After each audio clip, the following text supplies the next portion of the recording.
বিজ্ঞানীরা তরমুজকে বলেন প্রকৃতির ভায়াগ্রা। অবাক হচ্ছেন? বিশ্বাস করুন, তরমুজের একটি গোপন উপাদান আপনার রক্তনালীর ভেতর ঠিক কী ঘটায় তা জানলে আপনি আজ থেকেই এটি খাওয়া শুরু করবেন। আসল জাদুকর হলো এর অ্যামিনো অ্যাসিড সিট্রুলিন। এটি শরীরে গিয়ে আর্জিনিনে পরিণত হয়, যা আপনার ব্লাড ভেসেল বা রক্তনালীকে রিল্যাক্স করে চওড়া করে দেয়। ঠিক যেমন সরু পাইপের বদলে মোটা পাইপ দিয়ে পানি গেলে স্পিড বেড়ে যায়, একে বলে ভ্যাসোডাইলেশন। এর ফলে ব্লাড প্রেশার কমে, হার্ট ভালো থাকে এবং শরীরের প্রতিটি অঙ্গে রক্ত সঞ্চালন বা ব্লাড ফ্লো সুপার ফাস্ট হয়ে যায়।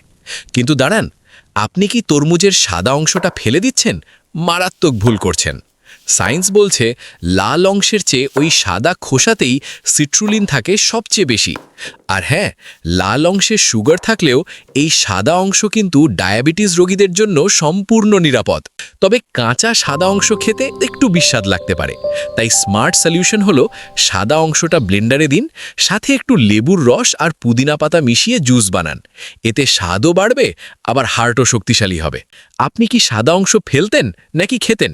কমেন্টে জানান।